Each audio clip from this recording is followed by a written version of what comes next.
When you dig into history, some of the most absolutely wild stories always seem to involve soldiers for hire. Sellswords have been this double-edged sword for empires forever. But wow, maybe the most curious, the most chaotic, and frankly, the most successful example of them all is the Great Catalan Company. This was a band of warriors who literally went from unemployed mercenaries to the conquerors of Athens. Their story? It's just a masterclass in chaos, raw ambition, and terrifying efficiency. This right here? This was the war cry of the Almogavars, the absolute heart and soul of the Catalan Company.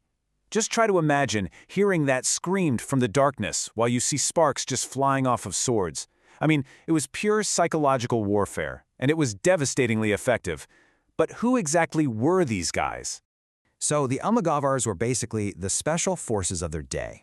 They were born from these centuries-long wars to retake Spain, so they were light, incredibly fast, and just brutal. Even their name comes from Arabic. And that thing with the swords? They'd strike flint against the steel, creating this shower of sparks in the dark, and then just charge, screaming, with javelins and swords, causing absolute terror before the real battle had even kicked off. All right, so here's our game plan for this explainer. We're going to start with their rise as the ultimate sellswords. Then we'll get into the Byzantine double-cross that really just unleashed their fury.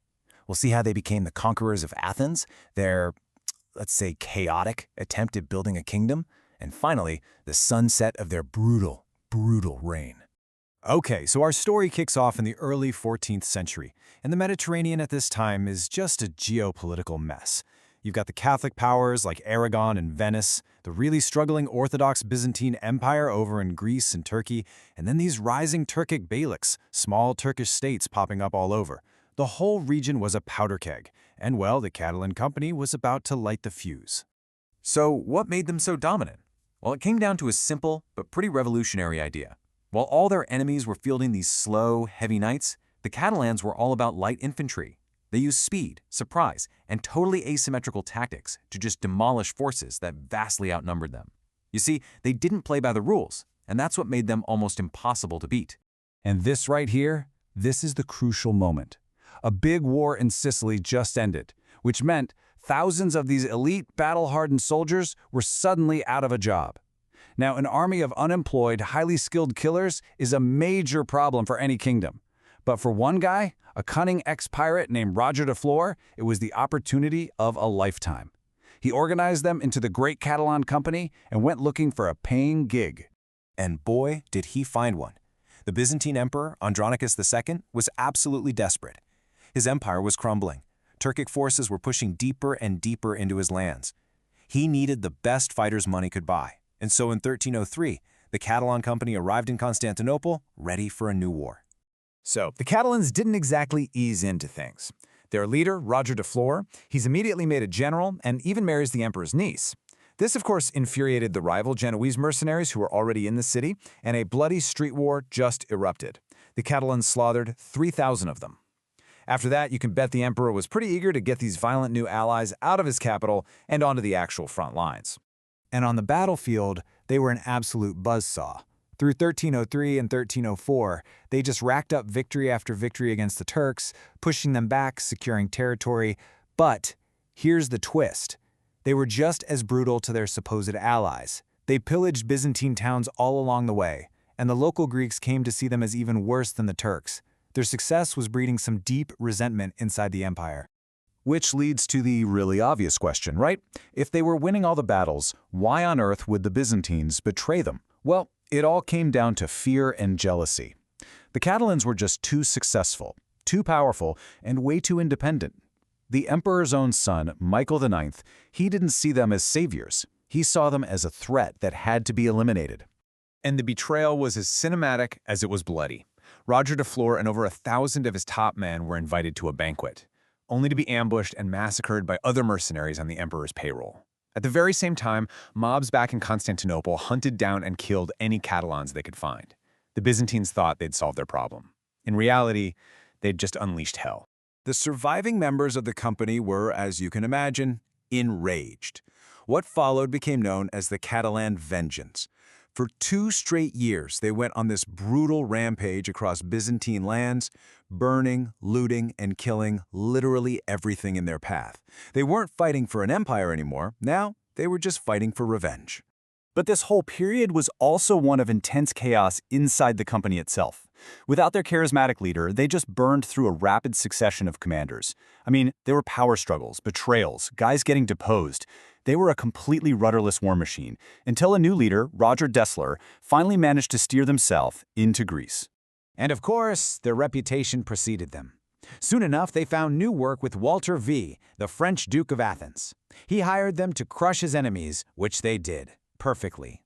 But then, the Duke made what has to be one of the worst decisions in history.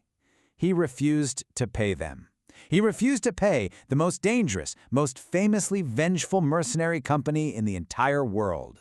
The result was the Battle of Halmyros. The Duke brought his elite Frankish knights, a force that on paper should have crushed the Catalan infantry. But the Catalans used their tactical genius. They actually diverted a river and flooded the battlefield, turning it into a muddy swamp. The knights got bogged down, becoming slow, easy targets. The Duke's army was wiped out, he was killed, and the Catalan company simply marched into Athens and took it. It was theirs now. So, all of a sudden, these soldiers for hire were the rulers of a legendary city. But as they soon found out, conquering is one thing, governing is something else entirely. To give themselves some shred of legitimacy and protection from the Pope, who thought they were barbarians, they pledged allegiance to the King of Sicily. He started sending governors, but really, let's be honest, the company still held all the power. And they immediately remade Athens in their own image. The laws of Barcelona were brought in, Catalan became the official language, and a brand new Catalan aristocracy was set up to rule over the local Greeks. By enforcing Catholic supremacy, they built a state where they were permanent outsiders, creating this deep resentment that would just fester for decades. But their rule was anything but stable. That same ruthless ambition that made them incredible conquerors made them terrible governors. The duchy was just defined by constant infighting between these powerful Catalan families. And what's really telling is that historical sources from this period get incredibly patchy, which suggests a state that was just descending into total chaos. So after decades of all this instability, the Catalan Duchy of Athens was fatally weakened. All their internal rivalries had left them vulnerable, and their neighbors, especially the Florentines, they saw an opportunity to finally get rid of them. The stage was set for the final act. And in just a perfect moment of historic irony, the Catalans' downfall came at the hands of another mercenary company. The Florentines hired the Navarrese company, soldiers of fortune from Navarre and Gascony, to do what they couldn't, destroy the Catalan state in Greece. It was mercenary versus mercenary. The end came incredibly fast. The Navarres captured Thebes, one of the Catalans' key cities, in 1379. Less than 10 years later, in 1388, the Florentines themselves marched in and took Athens. By 1390, the very last pockets of Catalan control were gone, and just like that, after nearly 80 years, the strange and violent kingdom built by sellswords was just erased from the map. Their kingdom vanished, but their legacy of terror sure didn't. For centuries afterwards in Greece, if you wanted to call someone a cruel, ruthless barbarian, you'd call them a Catalan. And that's a testament to the sheer awe and terror they inspired. Their story is just a brutal reminder that in the chaotic theater of history, sometimes the most fearsome force isn't an empire's army, but a band of soldiers fighting only for themselves.